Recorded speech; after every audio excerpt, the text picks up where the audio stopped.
Problem. Let's give just one or two more minutes here to see anybody else joins us.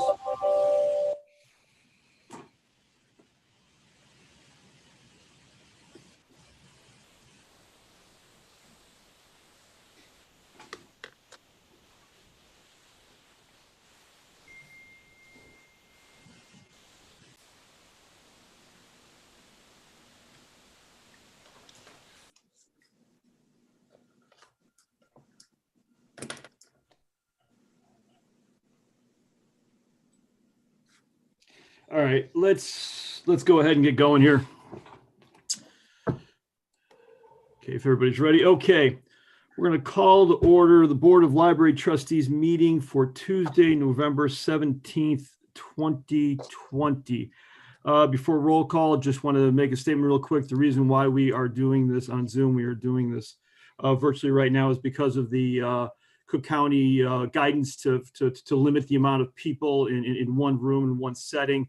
So for safety wise, we are having this again over Zoom, over this type of format. Okay, thank you very much. Now, Janet, can we do roll call? Trustee Meadow? Here.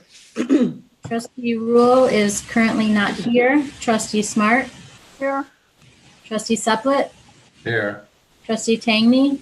Here. President Zick? Here. All right, thank you very much. Okay, let's go on to roll call. Roll call, duh. Public comment. We just did that. I liked it so much I wanted to do it again.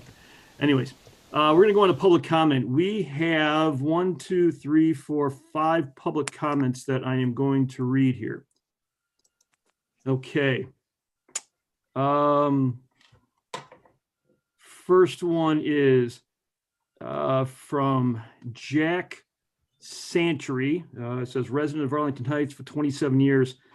Hi, I've been an Arlington Heights resident my whole life, and I've been to the AHML more times than I can count. As I understand, the board is in the process of determining whether to reduce or increase services now that COVID-19 is showing an increase in cases.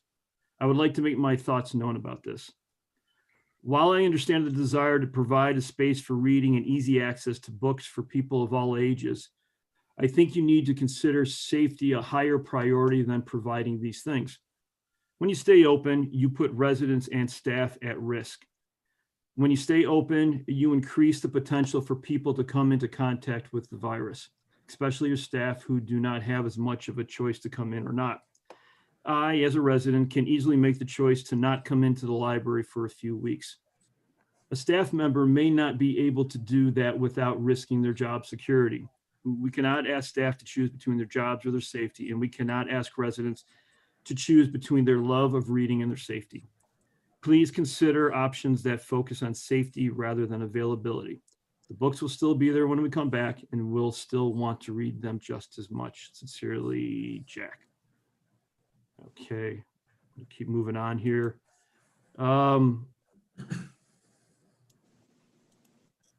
next comes from Jonas Whiteman, and I hope I said that correctly. Hello, I am emailing regarding the board meeting discussion being held tonight, November 17th, 2020. I have heard that your perception is largely that the community wants the library to open up and offer services again, as it did prior to the pandemic's onset. While I too am feeling generally restless, I strongly oppose the notion that this is a reasonable course of action at this particular time. COVID cases are climbing much more quickly now than they were when you began to cut back the services you offered. Excuse me.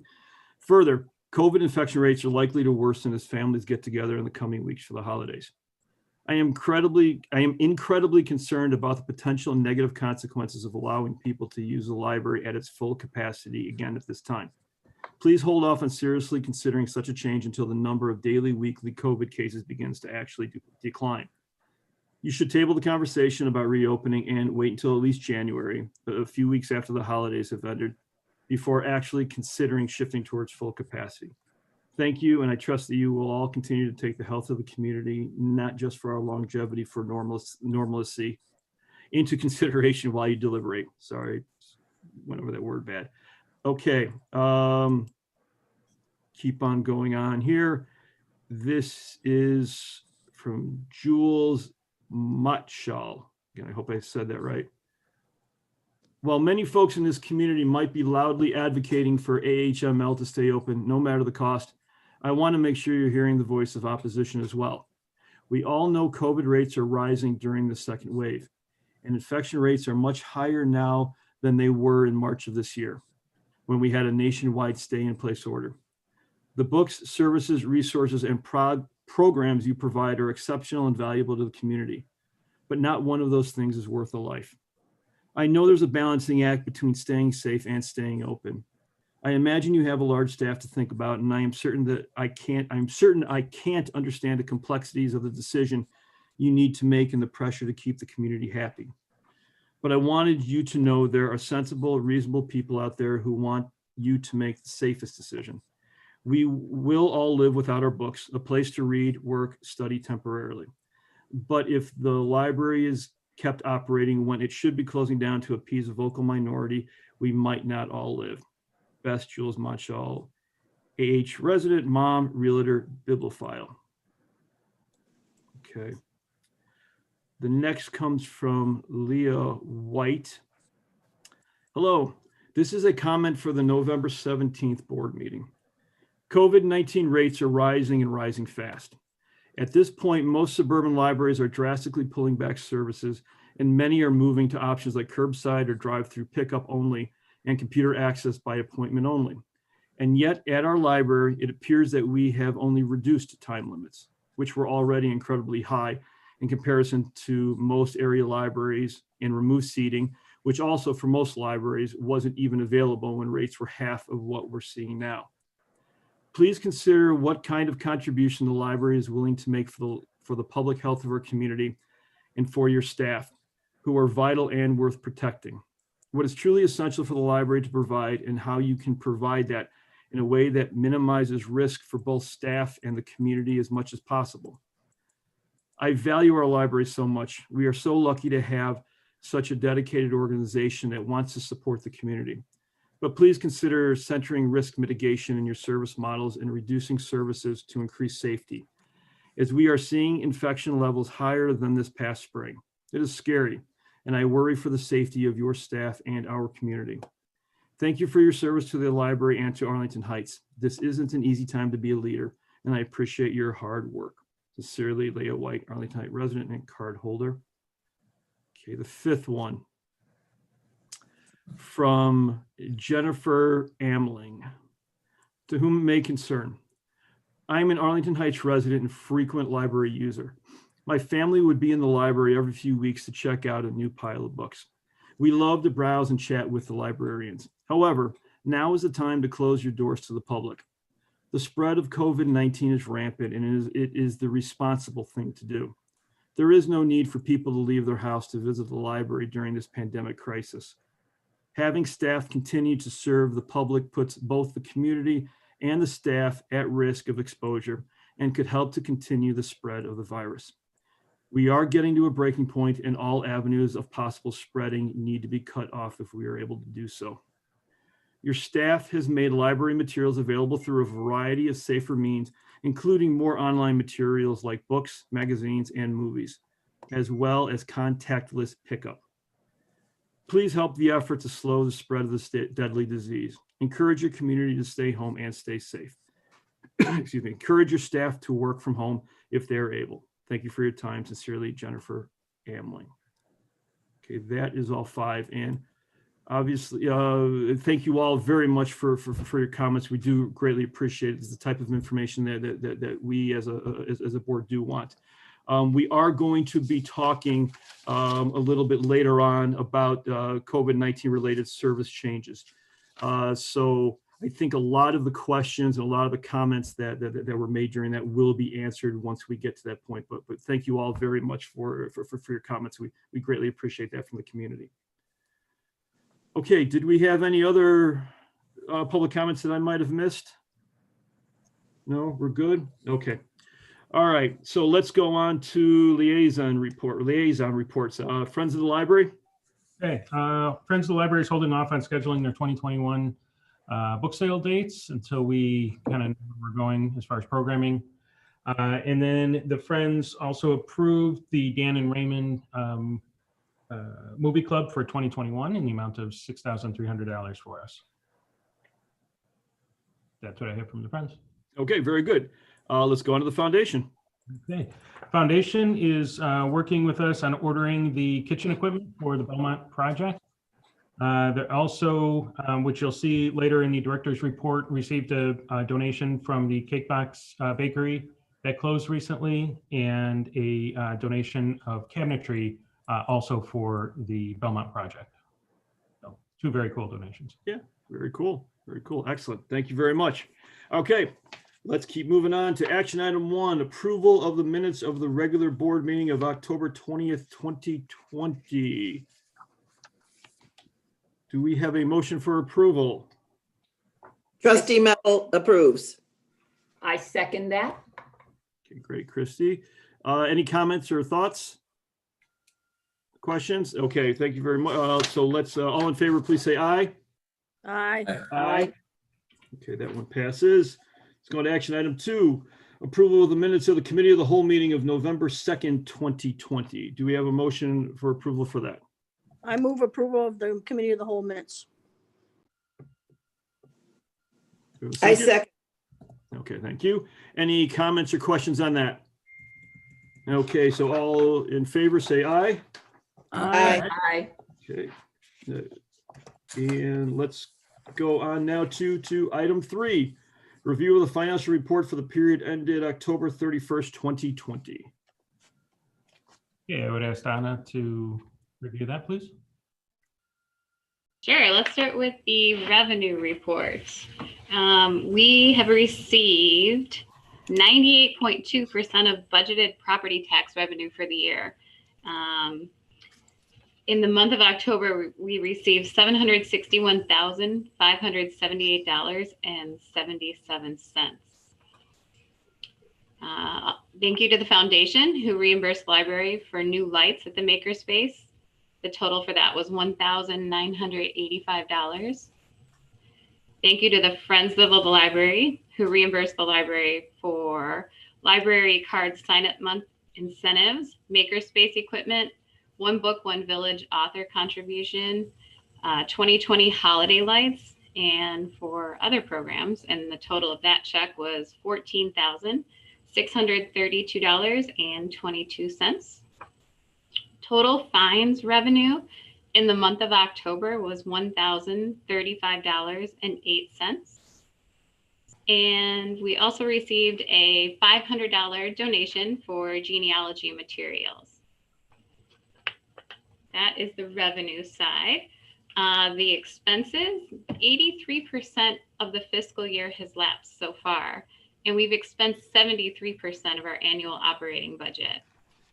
14% of our capital projects budget has been expensed, and combined overall expense is 70%.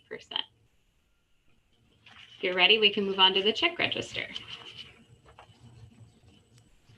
Okay, yeah, let's go on to action item 4 then. Yeah, review of the check register for the period ended October 31st, 2020. I've highlighted 3 checks on here today. On page 1 of the check register, we have ILA membership, check number 80986 for $900. And this included membership for Trustee Tangney and Supplet. And it's also our library organization dues for the year. On page 4 of the report, complete temperature systems, check number 80956. The total for this was $2,137 for maintenance on the Miller picking unit. And all the way on page, yes, you're familiar with the Miller picking unit. And then on page 20, check number 81031 for Shales McNutt, $9,800, and that was public bidding process for construction consultant services for the makerspace. Something else that you don't see on the report that I just wanted to mention, I attended our annual insurance pool meeting with Lyra last week. And originally, when we had talked as a board, there was supposed to be a 40% increase forecasted by LIRA. And after many negotiations within Gallagher and some of the pool contributors, the result was a 17% increase. So we budgeted for 40. Luckily, it was 17%.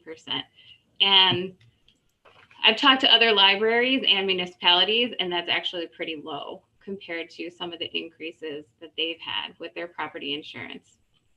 So our total renewal that includes the basic services, if we want extra services like building insurance, which we'll have to buy separately, but the base is $133,193.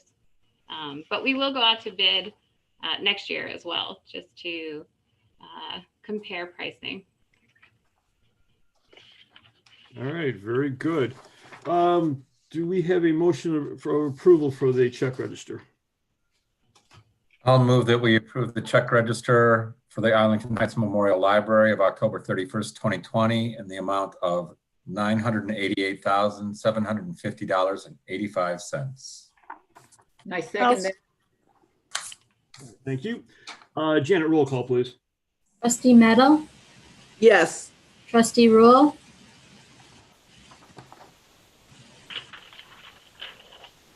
Yes. There you Trustee Smart, Yes.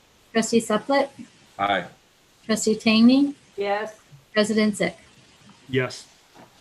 All right, thank you very much. All right, let's move on now to the executive director's report.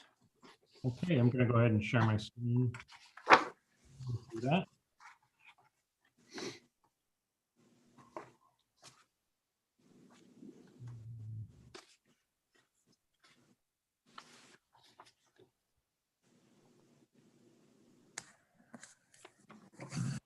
Okay, you should be seeing the director's report on your screen now. Yeah. Yep. Okay, a couple things to highlight this month under diversity and inclusion. The library celebrated the Inclusion Awareness Month by distributing Suncatcher project kits in the community and launching closed captioning services for 2 October programs, Spy vs. Spy and Dan and Raymond. The Suncatcher project was a hit with residents. 1,500 kits were distributed via the circulation desks at the library and senior center, the bookmobile, Kids World desk, and on the clothesline in front of the library. The Suncatchers were displayed throughout the library and at community partners, including the Village of Arlington Heights, the Senior Center, Clearbrook, and Northwest Special Recreation Association. The next page are the citizenship classes. So the library partnered with the Hebrew Immigrant Aid Society, Immigration and Citizenship Organization to provide citizenship classes this month. Throughout the month, HIAS Immigration and Citizenship staff taught 5 sessions of speaking, reading, and writing English, along with U.S. history and civics preparation for customers dreaming of becoming a United States citizen. Also, in preparation for the relocation of our ESL literacy office to the former business center on the first floor, our collection supervisor, Cindy Hammond, weeded the business and investment reference, determining which items would be recatalogued. Our acquisition supervisor, Marie Semanek, handled moving the investment newsletters, magazines, and newspapers. Cataloging supervisor, Gosha Balinska, cataloged 49 items that were moved from the business center into the stacks, and processing staff handled all of the label changes.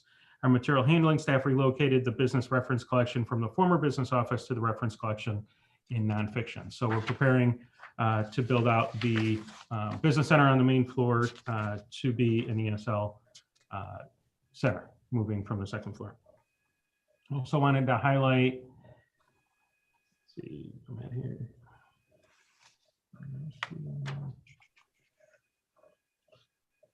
Sorry.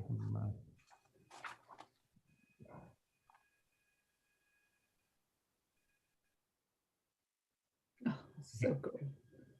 Our Kids World hosted the library's annual Halloween Fun program on Wednesday, October 28th. So considering COVID mitigation guidelines, the event was held from 10 a.m. to 7:15 p.m. 160 customers attended 7 small group sessions throughout the day. Activities included games, crafts, and photo opportunities. Our lead youth outreach specialist, Laura Dacus, our youth program specialist, Becky Cleason, and youth services supervisor, Lynn Priest, organized the event with craft and game contributions by Kids World staff. Families expressed their gratitude for the event, and caregivers enjoyed participating in activities and crafts along with the kids. This was our first in-house program where actually we had people coming in, and it was done very well. It was very well distanced, and everyone really enjoyed it. So kudos to that staff that were involved with that. Mike, it looks great. I have to tell you, I was so impressed. It looked like the kids had fun, so much fun. They really enjoyed it. Hey, Mike, I can't believe you went over the Teen Taste Test Tournament for Kit Kat. When I read that, I was kind of like, oh yeah. If it's not too late, I'll put my vote in for the milk chocolate one. Just saying. I want to point out that our lead youth outreach specialist, Laura Dacus, coordinated a story walk at Lake Arlington in collaboration with the Arlington Heights Park District. The library installed 2 story walks during the month of October. So this is just an example of partnering with the Park District and another opportunity for us to program outside our 4 walls. It was great. Let's see.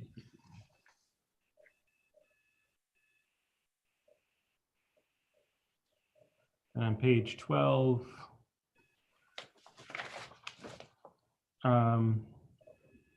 we were fortunate to collaborate with designer, teacher, and scholar Beck Tench for a unique 4-part series this fall. A current PhD student at the University of Washington Information School, Beck researches how to design physical and digital spaces, how the design of physical and digital spaces cultivates contemplative experience and practice. Before returning to academia, she spent her career helping museums, libraries, and other nonprofits embrace risk-taking, creativity, and change through technology and personal space making. Working with Info Services librarian Allison Lowry and Programs and Exhibits Manager Jennifer Chaika, Beck adapted parts of her past and current work to offer contemplative space and targeted skill building around the topic of attention. The 4 highly participatory sessions held bi-weekly in September and October were attention and technology, attention restoration, paying attention to ourselves, and paying attention to others. The impact on attendees was apparent in every session. Many shared how they needed the connection during COVID-19, and others talked about their favorite sessions and skills they were building along the way. Hey, Mike, before you go on, can you scroll back up page 10? Sure. The Kit Kat one? That picture right there. This one here? Yeah. With the books? Yeah, with the books. I just, everybody kind of, obviously returns and handling returns is quite a difficult thing as it is. But in this time of quarantine and everything, what we're doing in order to make sure that these books are safe, that just kind of, one of those pictures that kind of just shows everybody, to the steps that we're taking to make sure that we're trying to take these precautions to be safe as we move along.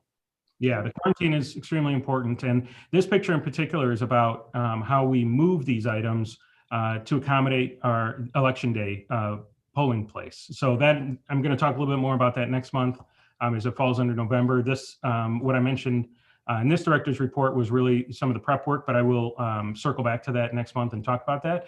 But essentially, the quarantine does add additional steps to what we're doing, but it is extremely important to do. And during the election day polling, of course, we had to move those items out of our Cardinal room and into the Hendrickson room, which was quite an undertaking. So the staff have been working hard to maintain the safety of our customers through the quarantine. Absolutely. Yeah. Thanks to the staff for all that extra hard work. I know that can't be easy. No, it's not. Christy, did you want to say something? Yeah, I just wanted to ask one question, Mike. This biomimicry program that got such high ratings from the naturalist from what was it, Brookfield Zoo, are those available afterwards? In other words, when those productions are done, are they taped? Are they put on YouTube or? Some of them are, some of them are not. It really depends on the contract with the presenter. I don't know that if this one is or not. Shannon, do you know if this one's available as a recording? We can double check, but usually if it's available on the YouTube channel, we put it in the director's report. And if it's not included on this one, I'm assuming that it was not recorded for future viewing. Okay, all right, thanks. It sounds wonderful too. I mean, there's so many great things going on. Okay, thank you. Okay, then I want to highlight a couple things from the One Book, One Village program. On October 8th, ex-FBI Special Agent Joe Navarro presented Catching Spies, Catching Lies, Joe Navarro on Hidden Art of Deception from his home in Florida. 116 enthusiastic attendees listened to one of the most riveting OBOV programs we offered this year.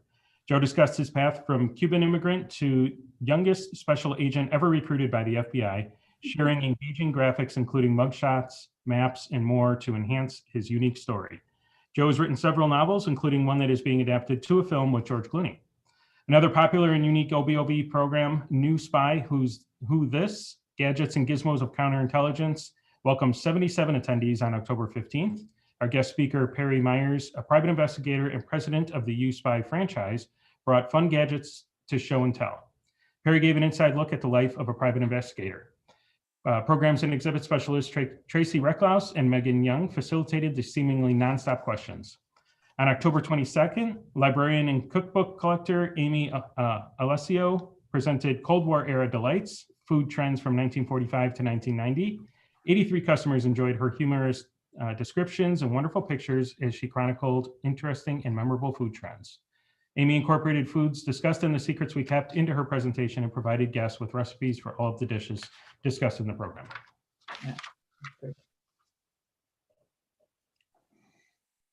Then I just want to mention that at the Senior Center, we had 188 checkouts this month, which was the highest since February. Myself, the Makerspace Branch Assistant Manager, Chris Kruger, and Digital Services Manager, Jack Bauer, were given a tour of Optimal Design in Arlington Heights in October. Sahid Patel and Steve Osha from Optimal Design expressed interest in offering service suggestions and programs training for the community at the Makerspace. Sujid and Steve presented a fascinating tour of their industrial design and engineering spaces with many suggestions for hardware, furniture, and layout design for our future Makerspace. So this was just an opportunity for us to do a little research in a local business that offers similar services.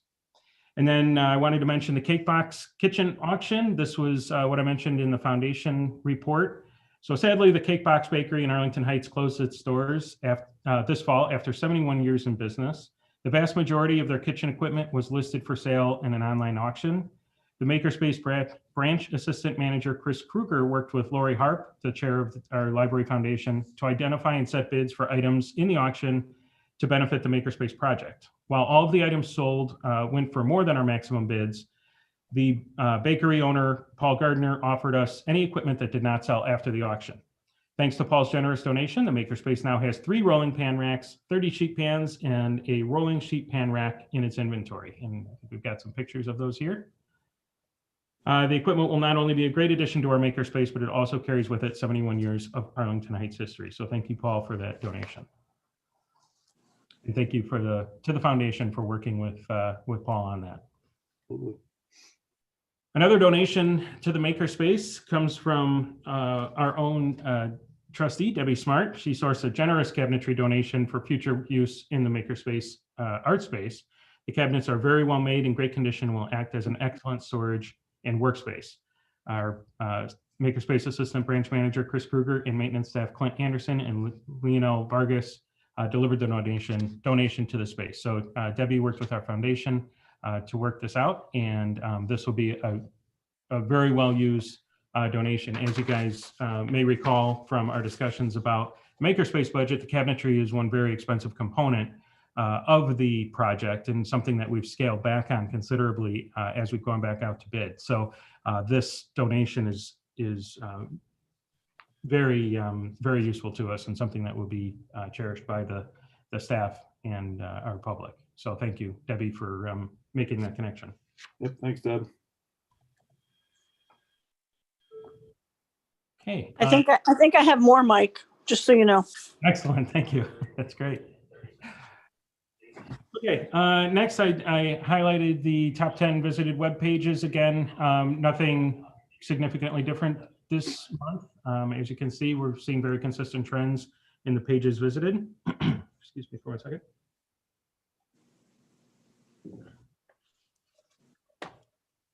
And then, as I've mentioned in the past couple months, we are highlighting different social media and communication channels each month in our director's report. This month is a spotlight on Facebook, and I would like to ask Mary Hastings if she could walk us through this. Yeah, so Facebook is one of the most important channels for us in social media. We can share information about events and services, but we can also create events, which is kind of unique because then people can share those events with their friends and show interest to promote all those items even more. I decided to list some of the popular posts that we had in October. Story Walk was very popular. Canopy movie streaming was popular. And that one is actually a trend in our promotion of all the online digital products, not only since March, but probably about a year before that, we really began ramping up promotion of all those online options for customers, and the growth has really increased. So it's nice to see that happen.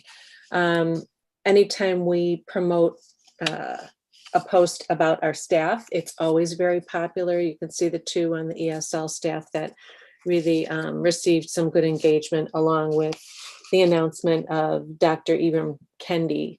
His appearance was also very popular. Banned Books Week video, I wanted to mention that even though it was in September, because it was so popular. We pitched it before publishing to American Library Association, and they took us up on it and agreed to repost it. And we were able to reach a national audience, which resulted in over 90 libraries throughout the country sharing our content. So that was kind of exciting. And that sharing and popularity continues for a period of time after the posting, because Facebook likes popular content and they want it to keep growing. And so they share it, they push it up in people's feeds. And then there's an after effect of that as well that lasts for a week or two, which is always a nice boost. We also do some customer service via Facebook. We get a lot of questions, instant messages, and either communications and marketing staff answer them, or we connect folks with the with staff in info services or another particular department. Let's see, if you guys have any questions, I'd be happy to answer them. Mary, I have a question, and it shows you my naivety. If I tried to go on any of those links, do I have to have a Facebook account? Because I know a lot of individuals don't want Facebook accounts, but yet they want to access the materials. So You don't. I actually, the links that I put in the board report, I could open in an incognito window. So Okay. I didn't have to be logged in at the time. all right, thank you. Thank you for sharing that. Sure.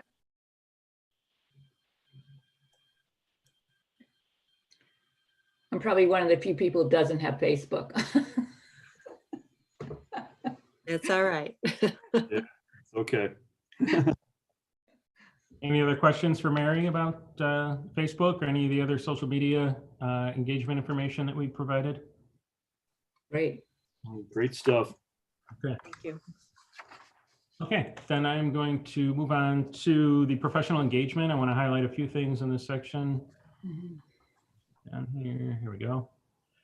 So our board trustee, Debbie Smart, our director of finance, Donna Eckel, and Cary Library's assistant director of support services, Karen Long, presented Developing Your Library's Fiscal Plan to approximately 90 attendees at ILA's virtual annual conference.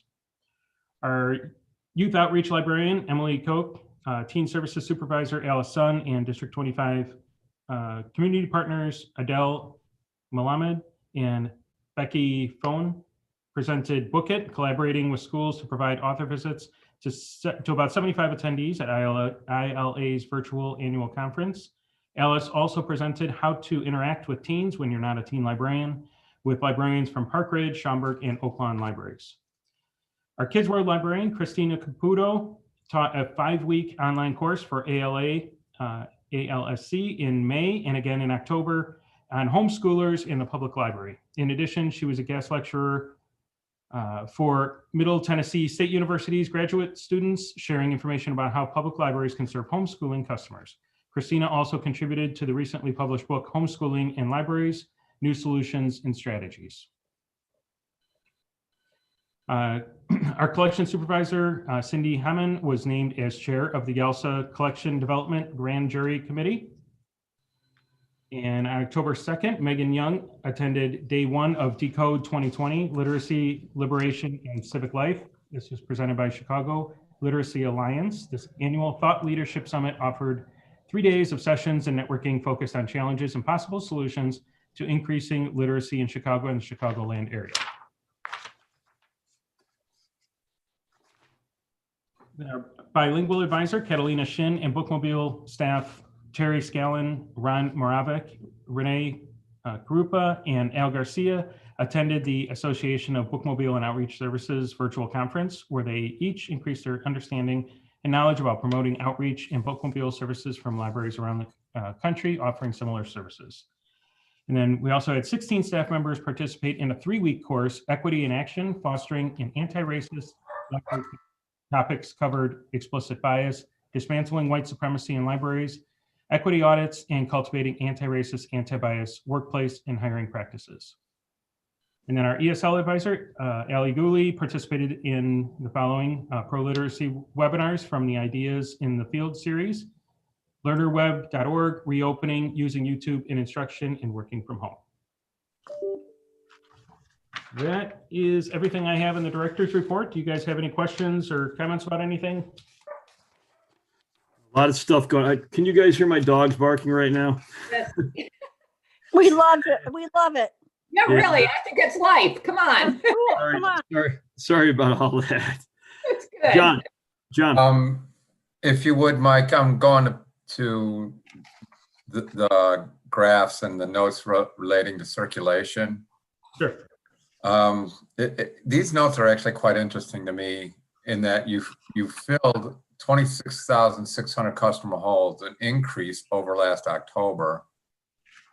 And I would imagine that that's sort of a look into the future in terms of how our circulations will reach our customers and through holds. And I'm just curious, you know, as we're looking into next week, how you're planning to staff this area, given the likelihood you're going to even see more business. Right. So since fewer people are coming in the library, people are placing holds using drive up service. We've been working with our circulation manager to think about what that looks like going forward. So if the library doors were closed, being able to fulfill these holds through other means, being drive up being the primary means of doing that.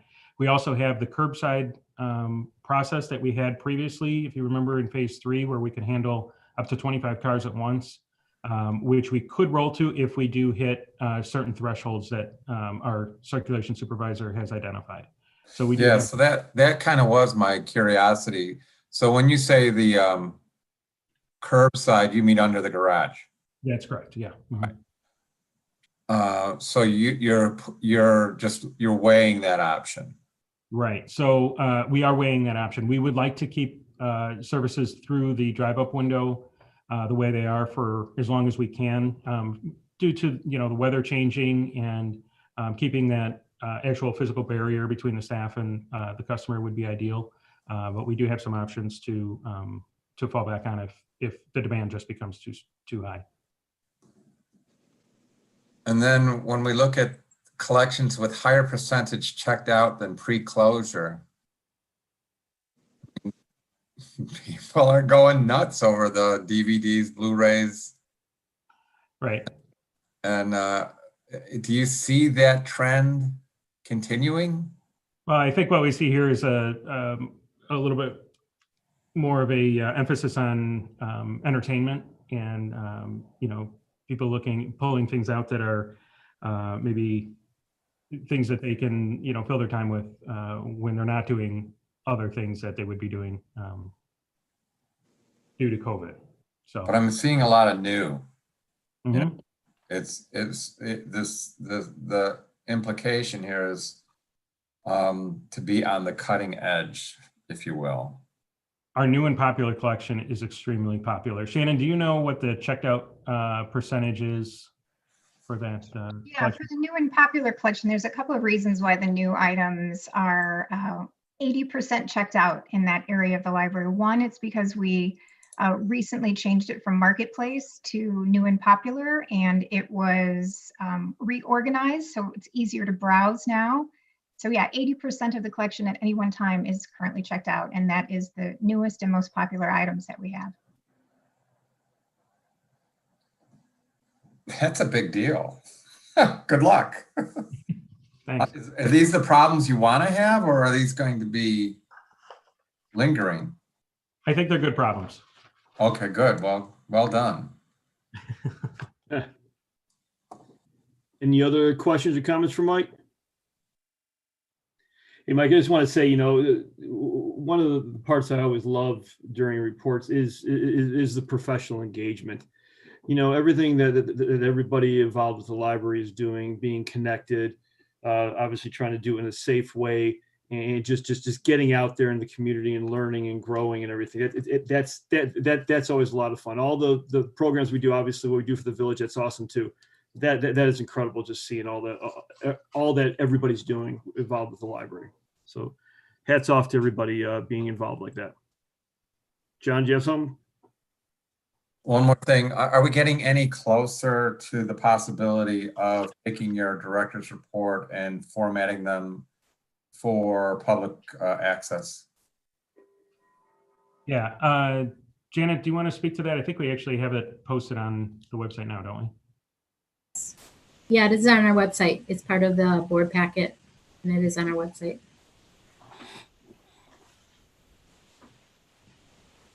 All right, very good. Anything else? Anything else for Mike? Mike, you're good? Good. All right, let's keep moving on then. Let's go on to action item 5 and the COVID-19 related service changes. Obviously, Mike's going to go into a lot of different things. It's been very fluid today, and I'm sure we're going to be having some more conversations as we go along. But obviously, in relation to a lot of the comments that were made at the beginning here, this is the meat of what those people are wondering about, and we are doing everything that we can to make sure that everybody is safe, and we're doing right things for the people of the village, but also the right things for our staff. So, sorry, Mike. There you go. Yeah, so I sent you a memo in the board packet that explained the services that we would be pulling back based on what we had known last week about the mitigation changes. You can take that memo and just kind of throw it out because everything's changed since then. So I've since issued you a new memo this evening with, as a response to the mitigation changes based on Governor Pritzker's press conference this afternoon. We are still in phase 4, but we are now in tier 3 of phase 4. And tier 3 further reduces the capacities for retail and a number of other organizations. We feel like this is the point where the cases are continuing to increase. We're seeing, this is continuing to spread. We feel this is a good point for us to close our doors to the public. That's my recommendation in the memo. I believe that as part of tier 3, keeping retail able to have 25% of their capacity is to make sure that they can continue to provide service. We can provide service to our customers through the drive-up window, through virtual programming, through phone, chat, and email support. So I feel like it would be in everyone's best interest to shut our doors to the public and provide our services in the way that we provided previously before we reopened our doors. And so we were trying to, as these things were ratcheted up, we were rolling back the things that we had rolled out as we were increasing services. And that's what my previous memo was. It was kind of the first step back, reducing access to study tables and a number of other things that attracted people to the library. We obviously need to drastically change that based on the conversation, or based on the press release or the conference this afternoon, and planning to close the doors to the public. So this is for discussion. This is the recommendation coming from myself, the administrative team. We've talked with the management team yesterday about this before this conference, but we have been talking about what happens if we go to tier 2 or tier 3. And so I would open it up for discussion at this point. Trustees, any thoughts or any comments here? You know, I'll make the motion that the Board of Trustees authorizes the executive director to close the library building to the public effective Friday, November 20 through December 8.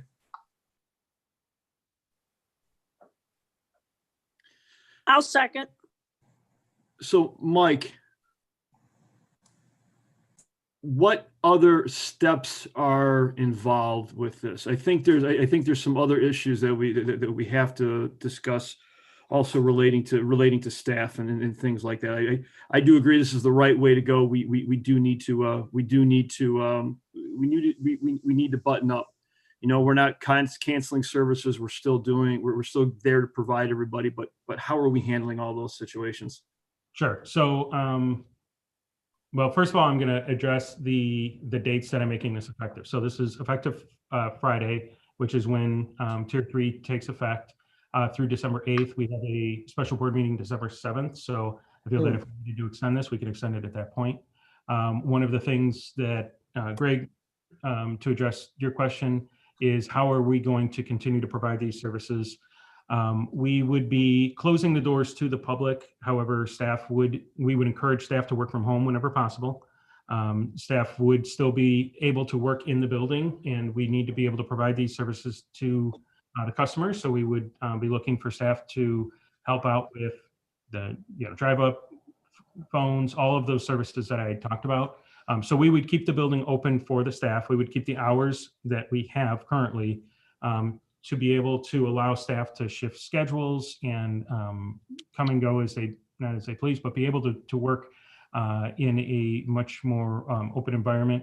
We do have measures in place in the library that we didn't have back in March, such as plexiglass throughout. We have offices socially distanced. We have practice within the library now that staff are very familiar with, as far as keeping their distance, wearing a mask anytime they're outside of their own office, things like that. So we feel it's a different situation than it was back in March, and we don't, at this point in phase 4, I don't feel that we need to send all the staff home and shut down completely. If you guys recall, we were in phase 2 when we did that before.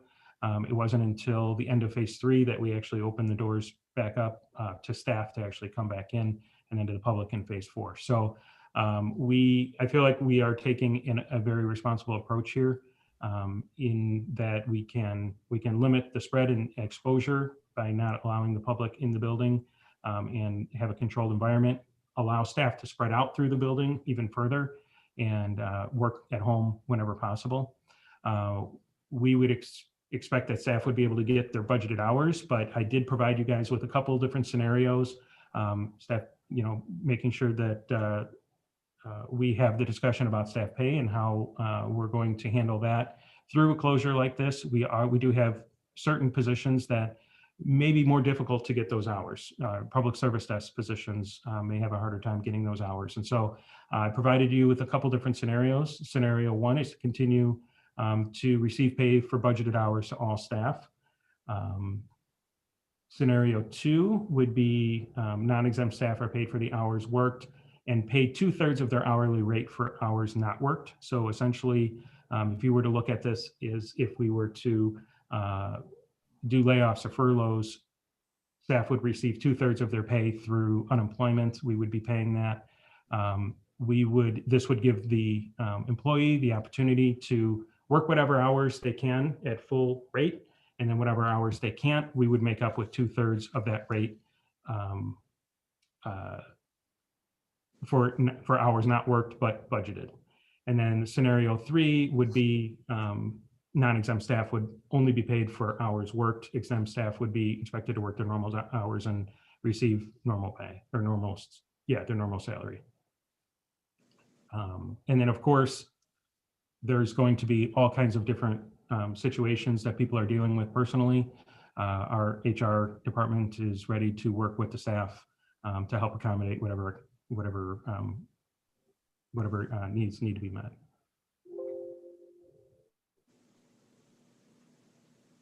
Trustees, we've got some proposals there in front of us regarding the staffing and really the pay. Any thoughts, comments on Mike yet? I just want to say one more thing. I just want to make clear that in that second scenario, where I was comparing the 2/3 pay to layoffs or furloughs, I am not at all insinuating that we ought to go to the point where even considering layoffs or furloughs. That's simply just a comparison. Yep, absolutely. John? Yeah, Greg. There's a motion on the floor right now. I'd rather we close that motion with a vote and then go on to talk about the scenario that Mike just laid out. Do we want to, what I'm thinking, John, here is that on what Mike had sent us, there is a motion that takes into account all of that. Do we want to table that motion for right now and then pick it up back in the in the further motion? Right. Greg, I also have that question. It sounds like to me that, unless I'm reading and understanding this incorrectly, that motion number 2 is essentially what Mike was suggesting as scenario number 2 and what the library executive team was recommending. Now, I understand that we were talking or initiating a vote on motion 1, but maybe not everyone saw motion 2 on the next page. Maybe I'm wrong, but to me, there's 2 motions. Is it one or the other? Is that what we have to do? So let's do something here real quick. Yeah, let's clean everything up and then we can kind of come back. We do have a motion that has been put on and has been seconded. Essentially, Janet, I don't know if you have the wording. Do you have it there, Janet? Could you read it back? Can you read it?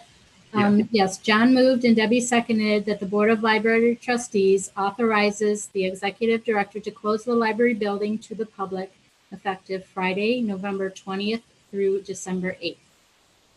Okay, so I think that's the part that we're all in agreement with. Why don't we do a vote on that one, and then let's get back to this other subject. So Janet, if you could do a roll call on that one, please.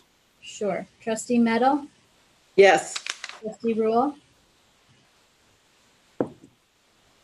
You're on mute, Andy. Give a thumbs up. Did you give a thumbs up? Okay. Trustee Smart? Yes. Trustee Supplet? Aye. Trustee Tangney? Yes. President Zick? Yes. Okay. Very good. So now let's get back to these scenarios regarding the pay structures. Does anybody have any comments on that? Mike? So Yes. I'll start off, Greg. So you gave us the 3 scenarios, Mike. Thanks very much to you and your staff for outlining those options so clearly. I have to say that at this point, having just gone through the budget cycle and knowing where we stand this year and what we're looking at next, I'm uncomfortable paying staff for budgeted hours. I am completely comfortable with paying staff hours worked, whether it's at home, working from home, or in the building, but I'm not comfortable with paying for budgeted hours.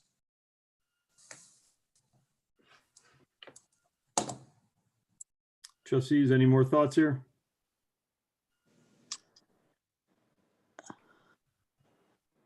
How many people are we talking about that would potentially not be able to reach their hours with our proposed closal? I don't know. Shannon or Donna, do you guys have any thoughts on that? I'm sorry, I didn't hear that. What is our estimate as to the number of staff that would not be able to achieve their budgeted hours?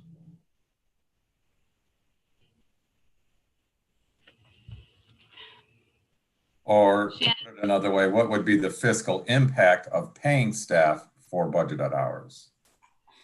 Well, the staff who wouldn't be able to fulfill their hours will include our public service desk employees and our support staff. So my estimate would be perhaps 25%.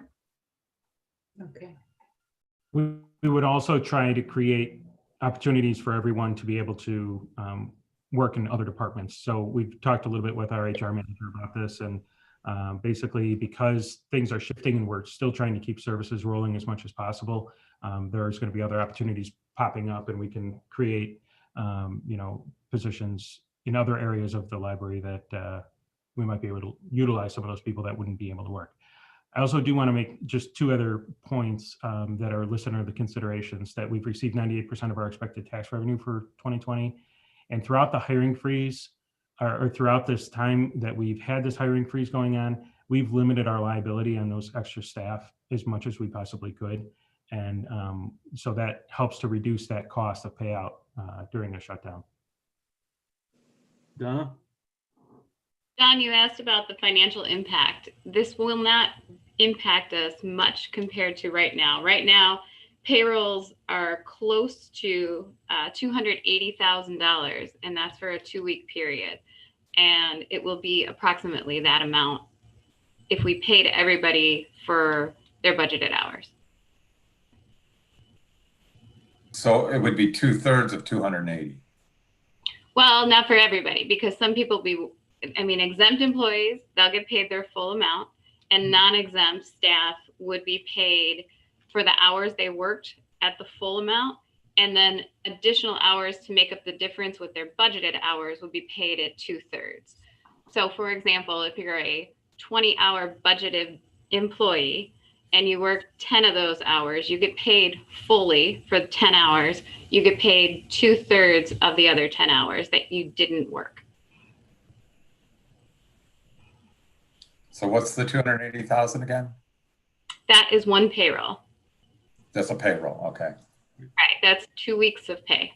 So yeah, so you're saying marginally on a one payroll period, it's marginal. It is, absolutely. Yeah, I hear what you're saying. Thank you. And I think part of this is also, we're as Mike said, we're a different library than we were when this whole thing started originally. The safety precautions that we've set up, the way we've understanding the services that we're giving to the public now, and the things that we're doing. There are things that we can do, Mike, and if I'm saying any of this wrong, please just jump in. But there are things that we need staff to do, even if we're not open to the public. We're not completely shutting that down. What we're basically saying is we've got 3 scenarios. One, we pay everybody everything.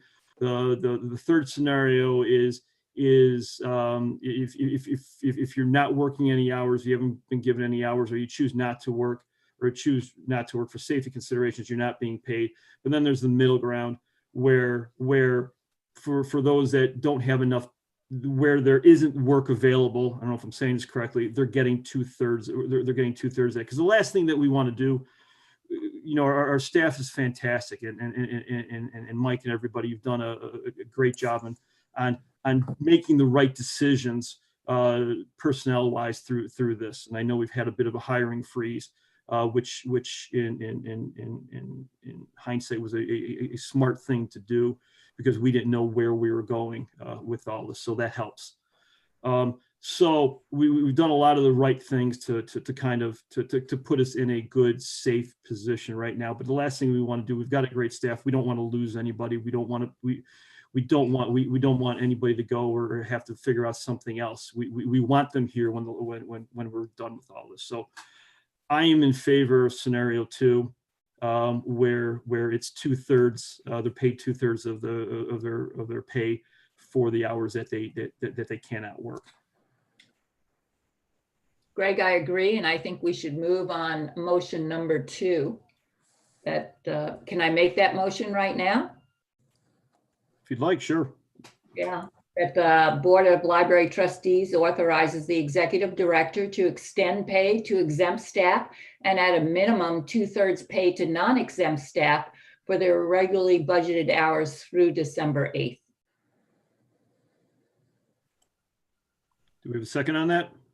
I'll second. Thank you. Greg? Greg, can I say something? Absolutely, Deb. I think I understand where John is coming from, and to some extent, I think at some point in time, we are going to have to make the hard decisions. Right. So I kind of agree with him, but based on what Donna just told us, and this is for this short of pay period, I would agree with this, but I'm going to tell you something. The fact that Mike held the line on freezing staff is the reason why I'm going for this. And I want to thank him because I know that was a difficult decision. I know it wasn't always particularly popular, but at this point in time, that is probably the one known that is tipping me towards this option 2 for this 2-week period. Very good. Any other comments? I just wanted to say I agree. I did second it because I think that we do have an amazing staff and I want to make sure that they're taken care of. In the same vein, we need to make sure that we're being fiscally responsible in the long run. And so, yeah, having just gone through the budget and whatnot, I am concerned about where we're headed, but one step at a time. And this is a temporary short-term situation, hopefully. And, ideally, I know that you guys are going to work to try to help those who may not be able to fill their normal hours, be able to do it in a different way that is beneficial towards the library and towards things that need to be happening and things that need to get done. So that was why I said yes for right now. Very good. Anything else? Okay, so we have a motion on the floor. It's been seconded. No other discussion. Janet, can we have a roll call, please? Trustee Meadow, Yes. trustee Rule, Yes. trustee Smart, Yes. trustee Supplet, Aye. trustee Tangney, Yes, president Zick. Yes. All right, thank you very much. Another tough time period we're going through, but we've managed it very well. And I know we'll make it through this here. Okay, let's go on to action item 6, adoption of fine-free service model. Okay, so this has been discussed over the last couple committee of the whole meetings. This is bringing back the fine-free service model for further discussion and or adoption. This first action item 6, is just adopting the model itself, and then following that will be the policies that are affected by this change. This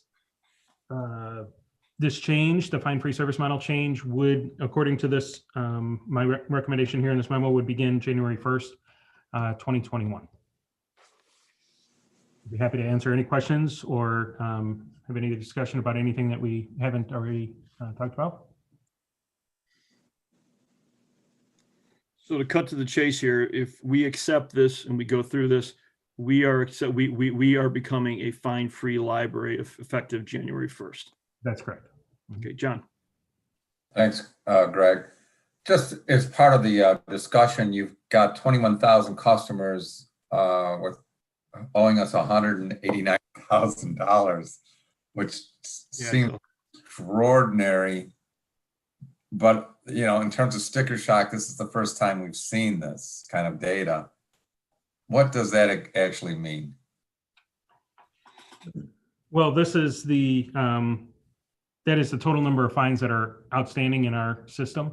Not all those fines would be paid. We have been waiving a fair amount of fines as recently because of COVID. And as you can see here in the memo, our practice is to waive 50% of the customer fines approximately once per year for extenuating circumstances. We've also had a couple of fine-free weeks that chip away at that as well. So what we would actually see from that would be far less than what's being shown. Oh, what period of time does this represent? Is this 9 months for 2020? This is everything that's outstanding currently in our system. So they may be longer standing than that. Right, right. So that could be years old. Right, right. Yeah. All right. And something that we may just never even see. And if we adopt this and for January 1st, and there are individuals who do owe fines at that particular point, are we at that point just waiving all those fines? Is that what we're saying? Right. Okay. So one thing I was thinking about this is we've obviously been talking about this as becoming a very popular comment or thought process or action, however you want to say that, in the library world. I've had my concerns, how are we going to do? Are people going to be returning things? What's the steps? I know you've laid out a good plan and how we're doing things. I don't know how the other trustees would feel if we did this, though, almost as a trial, where we say it's effective January 1st, 2021, but we do it for the calendar year of 2021. We make this motion, thus forcing us at the end of next year to look at this and to evaluate it and to see if it's working as we think it's going to work. And then at that point, we can decide again where we want to go. I think that we could review it, but once it's out there, it'd be a PR nightmare to pull it back. So people won't be able to check out unless they return their materials. They're going to be stopped. They will be blocked. So once they return the materials, the difference is return the materials, you will not be paying a fine for extending. You won't be paying a fine for keeping those items past due. So, the incentive, if you want to continue to use the library, you got to bring the items back. So it's not that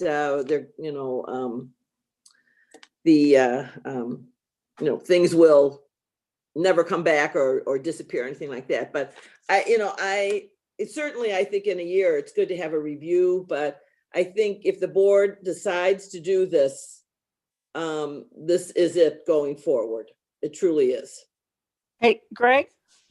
Deb? Greg, we have done multiple fine-free weeks and forgiveness. I think the workflow that staff has put together is very detailed. People will be blocked and they also will be billed for the materials if they're lost. Right. I think we have done enough due diligence on this that it is time to move forward and go fines free. I don't know what else we need to do. We have been very fiscally responsible. We have been very fiscally conservative on this, but I believe it's time to move forward and go fines free. Okay. John? I was just going to say pretty much the same things that Trustee Smart just said. I was going to mention about the 43 customers that are already on block status. And we allow ourselves to take people to collections after 60 days, I believe it is, so, or 45, whatever. Okay. Christy, did I see you had your hand up before? Yeah, it's the same thing. I was trying to understand what the retrieval is, and the fact that we're going to do fine collection services. I mean, to retrieve the books and stuff like that, I think is wonderful. I'm in favor of this. I mean, we've done it a few times already, and it's been a great success. So I think we should do it. Okay. Okay. Any other comments? Okay, there's a motion here. Would somebody like to make it? I'll move that the Board of Library Trustees adopts a fine-free service model, eliminating the collection of overdue fines effective January 1st, 2021. I second. Okay. Okay, great. And I just realized that when we do Zoom, I'm supposed to be doing a roll call on everything. So I apologize in the beginning there, Janet, on those first couple. I forgot about that. I'll get better for the next times. Anyways, roll call, please. Trustee Meadow, Yes. trustee Rule, Yes. trustee Smart, Yes. trustee Suplet, Aye. trustee Tangney, Yes. president Zick. Yes. All right, great. Been talking about this for a while. It's good step. Thank you, everybody. Okay, let's go on to, that was 6, right? Action item 7, adoption of policy revisions affected by elimination of over fine collections and implementation of auto renewal. Okay, so now that we have approved the going fine-free service model, this next action item is the 3 policies that are directly affected by this change. These were the changes that were brought forth to the committee of the whole meeting. This has been reviewed by our library attorney and are brought to you this evening for final review and adoption.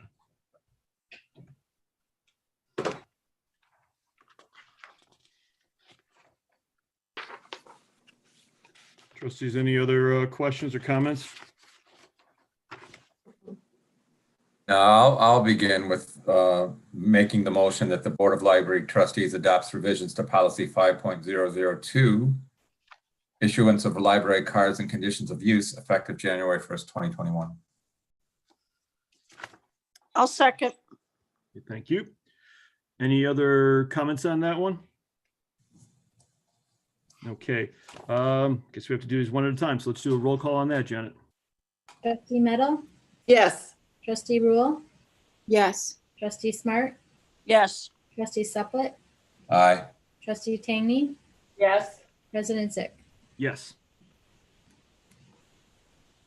Okay, we have a second motion for policy 5.003. Well, and I'll move that the Board of Library Trustees adopts revisions to policy 5.003 circulation effective January 1st, 2021. I second that. Thank you. Janet, roll call, please. Trustee Meadow, Yes. trustee Rule, Yes.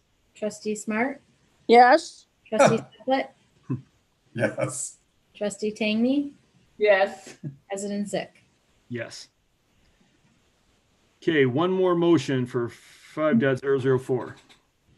And for the hat trick, I'll move that the Board of Library Trustees adopts revisions to policy 5.004, fees and charges effective January 1st, 2021. I second. All right, thank you. Janet, roll call, please. Trustee Meadow, Yes. trustee Rule, Yes. trustee Smart, Yes. trustee Suplet, Aye. trustee Tangney, Yes. president Zick. Yes. All right, very good. Doesn't look like we have any new business tonight. Am I correct on that? That is correct. Okay, and let's go to other. I have a couple things, but Mike, do you want to start with the discussion items? Sure. Yeah, we just have discussion items for Arlington Heights Park District Board of Commissioners joint meeting scheduled for Saturday, December 5th at 9 a.m. If you guys have discussion items that you'd like us to present upon or address during the meeting, please feel free to go ahead and send them to me or to Janet, and we will incorporate those into our presentations. All right, very good. Very good. I Okay. apologize. Are we meeting in person? No, No, I didn't think so. Okay. Sorry. I'm still catching up. no, that's cool. That's fine. That's fine. Okay, I do have a couple things here. Received a bit of mail over the weekend here. One of the first things I'm going to show is we received a card from Mary Anthony. I asked her if it's okay to read this since I can't pass it around, so I'm just going to read it real quick. It says on the front of it, kindness is many small gestures that together make all the difference in the world. Dear fellow board trustees, it has been a pleasure serving alongside of you these past few years. While our time together was short, I like to think we accomplished a good deal. From approving a strategic plan to keeping library resources going during a pandemic. As I have said, this is not goodbye, as the library is dear to my heart. Looking forward to the future makerspace. Best wishes, Mary Anthony. Very nice. Thank you, Mary Anthony. That was great. And if I didn't say this, I did ask her if it was okay to read it since it's being televised and everything, and she was fine with that. Okay. Second thing that I received through certified mail. This is actually from the Prospect Heights Public Library District. It was sent to myself, to us, I should say, to Mount Prospect Public Library, Indian Trails Public Library, and to Palatine Public Library. They are putting forth a referendum to annex some properties that do not have library coverage as of right now. And it's essentially the area around Rand Road and Thomas. I think there's an Aldi's right around there, different things like that. And the reason why we are being included in here is because there are some Arlington Heights addresses, I think 12, if I remember correctly, Arlington Heights addresses that are in that area. But technically, Mike and I have talked this over. Technically, they are actually being serviced right now by Prospect Heights. Did I say that right, Mike? That's correct. These are, there's 14 properties. Most of them are commercial. There's a couple residential. They are currently being serviced by Prospect Heights as far as like that's where they pay their vehicle stickers, a number of other city-related services. They are looking to incorporate library service into those properties. Now, some of those properties are in Prospect Heights, but they have an Arlington Heights address. It's a very odd situation over there. But these are properties that are, as Greg mentioned, they're already well involved with the Prospect Heights or kind of under the Prospect Heights city umbrella. If I could just clarify so people aren't totally confused. So they're in the city of Prospect Heights, but the Prospect Heights Library is a district. So therefore, it does not follow the city boundaries. And so therefore, so their boundaries are not necessarily the same. Right. So currently unserved by that district. And so they're trying to get them added Right. to. Oh, go ahead, Andy. Are they asking us if we're in agreement with this, or what are they asking of us? No, essentially, it's just kind of it's just giving us notice that they're putting this out there. By law, they have to do that. That's part of the law. Yeah, correct. Yeah, they were supposed to do it by November 10th. It looks like.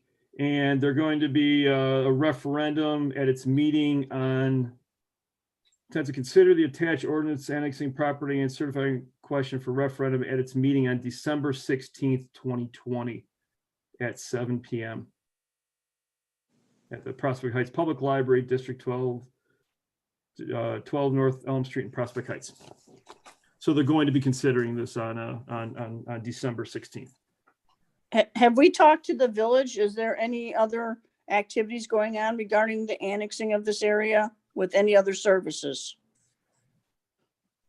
AKA Park District, all that kind of stuff. I'll check with them. Library district, yeah. Go ahead, Mike. But they may not even be served by a park district. Right.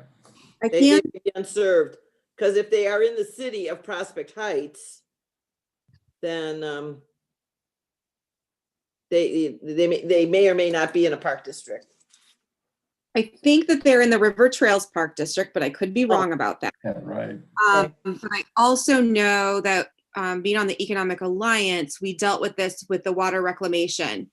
It's in this weird, that exact, like, I call it the Bermuda Triangle. That little area it's all patchworky. And so like that new Thornton's that just went in this past year, they had to jump through all sorts of hoops because of the water. So the tenants in that area are still on well water. They never voted to be on the Chicago water system like Arlington Heights did. So there is this sort of amoeba ambiguity thing happening in that area. So it doesn't surprise me that they're not under a library either, because yeah, I mean, And I don't have a problem with them doing that, but I don't think that it is going to impact those other areas. But I do know that there was a big conversation when the Thorntons was trying to be built in regards to who was supposed to provide water and how they were supposed to do that, especially for fire suppression. Yeah. Okay. Anybody have any other questions or comments on that? I think my one comment, Greg, is that they might want somebody from our board to be present at that hearing to support their proposal. That's a good, sure, it's a good point. What did I say, December 16th? Yeah, and if anybody wants to go, I suppose would be fine. I don't have a problem with showing up, so I can go to that. Or a letter, or we just send them a letter of support and then you don't have to go. That's true, yeah. If we send them a letter saying we've received your correspondence dated whatever, we wholeheartedly on behalf of the Board of Library Trustees for the Arlington Heights Memorial Library wholly support the annexing of that for the purpose of library services. I think we just send a letter. Okay, that's Yeah, a Does good. this Yeah, become an that's good. agenda item now, though? Well, you know what we can do is, let me do this. December 16th, we've got this special board meeting coming on, was it the 7th or something like that? Let me put together a letter. I can bring it to that meeting. We can all review it and just make sure that we all approve it. And then we can send it off. If nobody has any problems with that, we'll go that course of action. Perfect. Okay, great. Thank you. Thank you. Okay. Any other? No other. No other. Okay, thank you.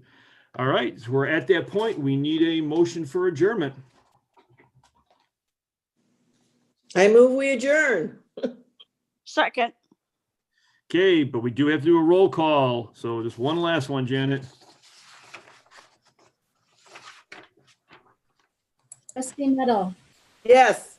trustee Rule, Yes. trustee Smart, Yes. trustee Suplet, Aye. trustee Tangney, Yes. President Zick. Yes, and we are done. And thank you everybody very much. Good meeting. Happy Thanksgiving, everyone. Great job, everyone. Happy Thanksgiving. Gobble, gobble.